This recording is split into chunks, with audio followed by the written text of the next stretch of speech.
Sometime before that, Mordred, the CEO of the Valor Group, was left alone in his office after the two detectives left, or rather, he was left in the company of his vast entourage.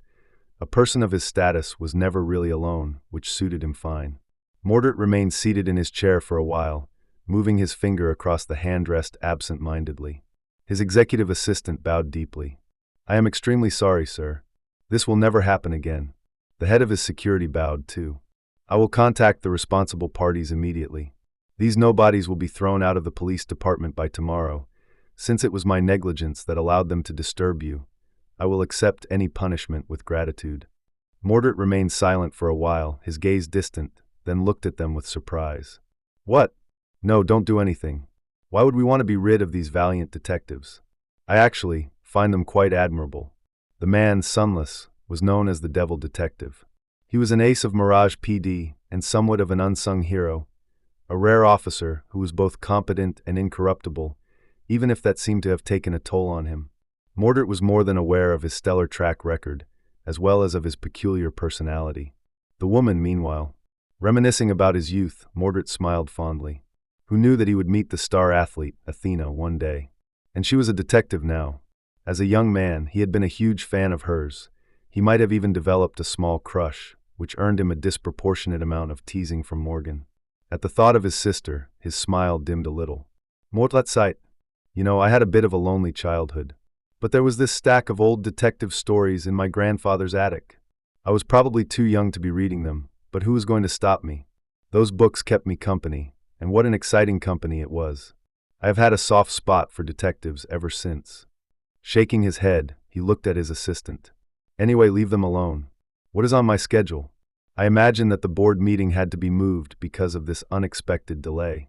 The assistant, who had been bowing this whole time, finally straightened. "The board is waiting, sir, as they should. The chairman is quite impatient, as you know, but he does not dare complain. The issues on the agenda for today's meeting are as follows: budget allocation for the R&D activities in the next quarter, preliminary discussion of the government contracts regarding repair and restoration after the forecasted flood damage, issues concerning the increased financing of our charitable initiatives." Mordred listened silently, then nodded. "Nothing out of the ordinary, then wait. Repairs after the forecasted flood damage?" The assistant nodded. "Yes, sir." Mordred looked at him with a confused expression. "What about preventative measures? Why is there nothing on the agenda regarding that?" The assistant shifted uncomfortably, then said in a flat tone, "Well, it's because there's little to no money to be made in prevention, sir." "Naturally." Mordred closed his eyes for a moment. "Naturally, huh?" Rising from his seat, he gave his assistant a somber glance and headed for the door. "I guess I'll be making changes to today's agenda then, after all." The day passed in the usual busy work. Late in the evening, Mordred was driven home in his luxurious car. Sitting in the leather seat, he looked at the vistas of Mirage City floating by with a distant expression on his face. His assistant continued to report something from the front, but he did not seem to be listening.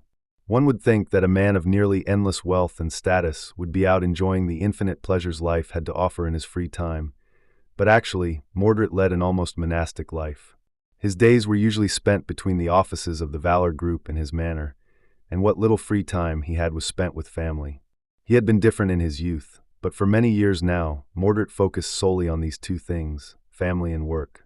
Despite being surrounded by countless people every day, he was a solitary person. Nobody really knew what was going on in his head and what emotions hid behind his perfectly pleasant and mild-mannered facade. "Sir?" Mordred looked away from the window, shaken awake from his reverie. "Yes." His assistant handed him a document. "This is the flood prevention plan you requested. It is a preliminary report, but Valor Construction has been quite efficient in compiling a list of possible measures." The car flew through the rain, eventually reaching the shores of the Mirror Lake. From here, one could see the proud walls of the historic castle that served as the most recognizable landmark of Mirage City. Valor Manor was situated on the shore of the lake, surrounded by several acres of old woods. The family butler, Sebastian, met Mordred at the door and bowed with his usual refined elegance. "Welcome home, young master." Mordred smiled at the aging man and walked inside. Once there, he looked around with a subtly lost expression on his face. The manor felt terribly empty as of late. His grandfather had long moved to one of their vacation homes in the countryside. His parents were away on one of their trips. Morgan. Morgan was temporarily away as well. Mordred was faced with an empty silence for the first time in a long while. He stopped near a family portrait hanging above the fireplace in the main foyer and studied it for a while. His assistant, who had followed him inside, finished the report and bowed. "If there is nothing else, I will depart now, sir. Please have a good rest." Mordred nodded slowly, letting the man go, but then stopped him suddenly. "Wait." The assistant looked back. "Yes, sir?" Mordred hesitated for a few moments. In the morning, the detectives mentioned a blood sample found on the crime scene. Was my blood really found there? His assistant frowned. "I can check the veracity of their claims if you want, sir. However, I don't see why they would lie about such a thing." Mordred remained silent for a moment. "Who ordered to suppress the investigation, then?" The man blinked a few times. It seemed that he had been anticipating a different question. Who was behind planting the blood sample on the crime scene, for example? He looked down. "I assume that it was the chairman of the board, sir." Mordred pursed his lips. "The chairman again, huh?" Soon enough, he was left alone in front of the family portrait. Mordred stared at it for a long time, his expression slowly growing more and more troubled. Eventually he whispered, "Are you still there? Have you come back?" Of course, there was no answer. Turning away from the portrait, Mordred quietly walked away.